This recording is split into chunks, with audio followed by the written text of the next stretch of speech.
Hi నమస్తే, welcome to మన media. నేను మీ కేవీఆర్. ఆంధ్రప్రదేశ్ లో కక్షపూరిత రాజకీయాలు రోజు రోజుకు పెరుగుతా ఉన్నాయి. ప్రభుత్వం కొలువై అంటే ఈ అధికారికంగా ఈ నెల 12న ప్రమాణ స్వీకారం చేయడంతో కొత్త ప్రభుత్వం కొలువైనట్టు లెక్క. కేవలం 10 రోజుల్లోనే అంటే మొత్తంగా జూన్ 4 నుంచి మొదలు పెడితే గతంలో అంటే వైసీపీ పాలనలో ఎన్నడూ జరగని దారుణాలు కేవలం ఈ 15 రోజుల్లోనే అత్యంత పాశవికంగా వైసీపీ సానుభూతి పరుల మీద, వైసీపీ కార్యకర్తల మీద, వైసీపీ జెండా మోసిన కార్యకర్తల మీద పెద్ద ఎత్తున దాడులు చోటు చేసుకుంటున్నాయి. ఇవన్నీ మనం చూస్తూనే ఉన్నాం. అయితే ఇవాళ తెల్లవారుజామున తాడేపల్లిలోని వైసీపీ కేంద్ర కార్యాలయం ఏదైతే ఉందో దాన్ని జస్ట్ 2 గంటల్లోనే ఒక 7 బుల్డోజర్లతో వచ్చి సిఆర్డీఏ అధికారుల పర్యవేక్షణలో పోలీసుల పహారాలో ఇట్లా మొత్తం నేలగూర్చారనమాట. జస్ట్ 2 అవర్స్ లో జరిగిపోయిన దారుణం అనమాట. దీనికి పచ్చపత్రికలు చెప్తున్న భాష మీద అది కూడా మీకు చెప్తా. ఇట్లా అయిపోయింది అనమాట టోటల్ గా. వాస్తవానికి ఇట్లున్న బిల్డింగ్ నిర్మాణం పూర్తిగా వస్తున్న బిల్డింగ్ అనమాట. 2 అంతస్తుల్లో కేంద్ర కార్యాలయం అనమాట. తాడేపల్లి బోట్ యార్డ్ దగ్గర నిర్మిస్తున్న వైసీపీ కేంద్ర కార్యాలయం. దీనికి అనుమతులు లేవు. అడ్డగోలుగా తాడేపల్లిలో కొత్తగా నిర్మిస్తున్న వైఎస్ఆర్ కాంగ్రెస్ పార్టీ కార్యాలయం కూల్చివేతకు ప్రభుత్వ కుట్రలు, కూల్చివేతకు ప్రొసీడింగ్స్ ఇచ్చిన సిఆర్డీఏ ప్రిలిమినరీ ప్రొసీడింగ్స్ ను సవాల్ చేస్తూ హైకోర్టును ఆశ్రయించిన వైఎస్ఆర్ కాంగ్రెస్ పార్టీ తరఫున వాదనలు వినిపించిన పొన్నవోలు సుధాకర్ రెడ్డి చట్టాన్ని మీరి వ్యవహరించొద్దన్న హైకోర్టు ఆదేశాల నేపథ్యంలోనూ హడావిడి చేస్తున్న యంత్రాంగం. సిఆర్డీఏ కమిషనర్ కు హైకోర్టు ఆదేశాలను తెలియజేసిన వైఎస్ఆర్సీపీ న్యాయవాది నిర్మాణంలో ఉన్న వైసీపీ కార్యాలయం విజువల్స్ ఇవని చెప్పి ఇది స్టోరీ. యాక్చువల్ గా సిఆర్డీఏ ప్రొసీడింగ్స్ ఇచ్చిన వెంటనే హైకోర్టుకు వైసీపీ లీగల్ టీం వెళ్ళింది. హైకోర్టు స్టే ఆర్డర్ కూడా ఇచ్చింది. అయినా కానీ ఆగమేఘాల మీద కేవలం 2 గంటల్లోనే ఇట్లా నేలమట్టం చేస్తే ఇట్లా తయారైందన్నమాట. ఇది ఒక్కటే కాదు, మొత్తం ఆంధ్రప్రదేశ్ లోని 13 జిల్లాల వేదికగా వైఎస్ఆర్సీపీ కోసం కార్యాలయాల కోసం లీజుకి తీసుకున్న భూములన్నింటిలో కూడా ఎంతో కొంత వరకు భవనాలు నిర్మితం అవుతున్న తరుణంలో వైసీపీని క్లీన్ స్వీప్ చేయాలి, మొత్తాన్ని తుడిచేయాలా, వాటి ఆనవాళ్ళన్న ఒక భయంకరమైన కుట్ర రాజకీయాల్లో భాగంగా ఇవన్నీ జరుగుతున్నట్టు ఆరోపణలు వినిపిస్తున్నారు. ఇక దీని మీద ఒకసారి డీటెయిల్ ప్రయత్నం చేద్దాం.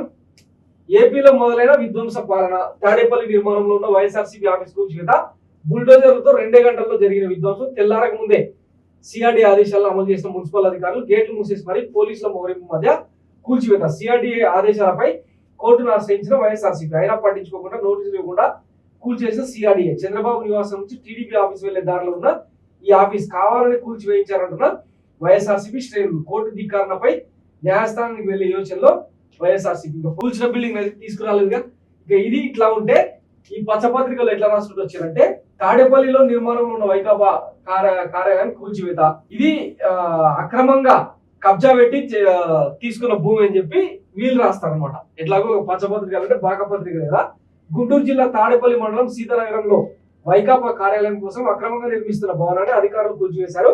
నీటిపారుదల శాఖ స్థలంలో పార్టీ కార్యాలయ నిర్మాణాన్ని చేపట్టారు. బోట్ యార్డ్ గా ఉపయోగిస్తున్న స్థలాన్ని తక్కువ లీజుతో వైకాపా కార్యాలయం కోసం అప్పటి జగన్ సర్కార్ కట్టబెట్టింది.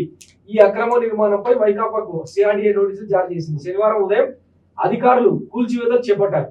ఇరిగేషన్ భూమిని ఆక్రమించి అనధికారికంగా వైకాపా కడుతున్న పార్టీ కార్యాలయ నిర్మాణాన్ని ఎంటీఎంసీ అధికారులు కూల్చివేశారు.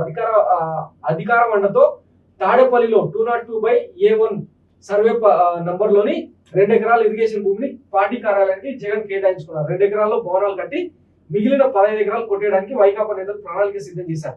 స్థలం స్వాధీనానికి ఇరిగేషన్ శాఖ అంగీకారం లేదు. సిఆర్డీఏ, ఎంఈ, రెవెన్యూ శాఖలు ఈ భూమిని వైకాపాకు హ్యాండ్ ఓవర్ చేయలేదు.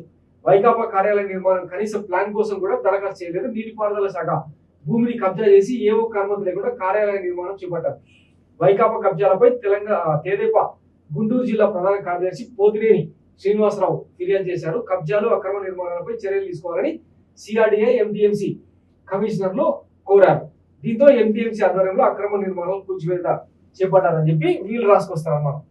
ఇక దీని మీద వైఎస్ జగన్మోహన్ రెడ్డి ట్వీట్ చేశారన్నమాట.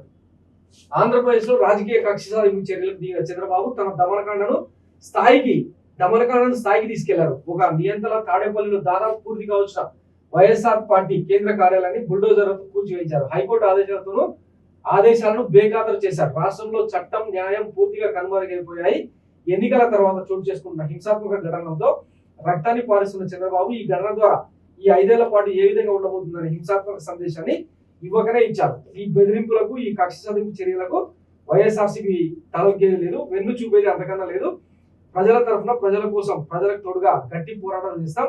దేశంలోని ప్రజాస్వామ్యవాదులంతా చంద్రబాబు దుశ్చర్యల్ని ఖండించాలని కోరుతున్నాను అని చెప్పి వైఎస్ జగన్మోహన్ రెడ్డి తన అఫీషియల్ ట్విట్టర్ అకౌంట్ లో అభిప్రాయపడ్డారన్నమాట. ఇక కొంచెం లోతుల్లోకి వెళ్తే అధికారంలో ఉన్న పార్టీ ఏదైనా కూడా తక్కువ ధరకు భూములను కబ్జా చేయడం అంటారా, కాజేయడం అంటారా, ఏదైనా జరగవచ్చు. అట్లా తెలుగుదేశం పార్టీ ప్రతి జిల్లాలో కార్యాలయాలు కట్టుకున్నది. ఇక్కడ తెలంగాణలో కట్టుకున్న ఎన్టీఆర్ భవన్ కు కూడా అప్పట్లో అనుమతులు లేవని ఒక తీవ్ర వివాదం నెలకొంది. దాన్ని ప్రభుత్వం స్వాధీనం చేసుకోబోతుందని చెప్పి కూడా అప్పట్లో వాదనలు వినిపించినాయి. ఆ తర్వాత బీఆర్ఎస్ పాలనలో కేసీఆర్ హయాంలో మొత్తం అన్ని జిల్లాల్లో, తెలంగాణ 10 జిల్లాల్లో జిల్లా కార్యాలయాల కోసం అతి తక్కువ ధరకు స్థలాలను కొనుగోలు చేసి అక్కడ పార్టీ జిల్లా కార్యాలయాలు కట్టుకునే ప్రయత్నం చేసి, కాంగ్రెస్ పార్టీ విషయానికి వస్తే గాంధీ భవన్ ఏదైతే ఉందో నాంపల్లిలో దానికి కూడా అనుమతులు లేవన్న ఆరోపణలు ఉన్నాయి. ఇట్లా చెప్పుకుంటూ పోతే చాలా ఉన్నాయి అన్నమాట. ఈ కక్షపూరిత రాజకీయాలతో ఏం సాధిస్తారు? ఇప్పటికే అంటే గత పాలనను రాక్షస పాలన, రాజారెడ్డి రాజ్యాంగం అమలు చేశారు, సైకో పోవాలి అది అని చెప్పి రకరకాలుగా మాట్లాడినా ఈ తెలుగుదేశం జనసేన కూటమి ప్రభుత్వం, కూటమి నేతలు ఇప్పుడు దీనికి ఏం సమాధానం చెప్తారు? అంటే వైసీపీ అనుసరించిన వైఖరినే మేము అనుసరిస్తామని చెప్పకనే చెప్తున్నారా? దాడుల సంస్కృతిని ఈ 5 ఏళ్లు కొనసాగిస్తామని హింటిస్తున్నారా అన్నది తెలియాల్సి ఉంది. ఏదేమైనా ఇదైతే కరెక్ట్ కాదు. గత 5 ఏళ్ళు కాదు 10 ఏళ్ల నుంచి ఆంధ్రప్రదేశ్ లో ఈ కక్షపూరిత రాజకీయాలకు ఒక వేదికగా, ప్రయోగశాలగా మార్చిండ్రు పాలకులందరూ కలిసి. ఈ 5 ఏళ్ళు కూడా దాన్ని కొనసాగిస్తామని చంద్రబాబు పాలన చెప్పకనే చెప్తుంది. ఇది ఎంత మాత్రం కరెక్ట్ కాదు. ప్రజాస్వామ్యవాదులందరూ కూడా నిజంగానే ఖండించాల్సిన అవసరం ఉంది. దీని మీద ఇంకా డీటెయిల్ గా మరికొన్ని స్టోరీ చేసే ప్రయత్నం చేస్తా. అంటే జిల్లా పార్టీ కార్యాలయాల కోసం అంటే అధికారంలో ఉన్న పార్టీ ఎట్లాంటి కబ్జాలకు తెగబడుతుంది అన్నది డీటెయిల్ గా మీకు చెప్పే ప్రయత్నం చేస్తా. Thanks for watching my video. నేను మీ కేవీఆర్. Thank you.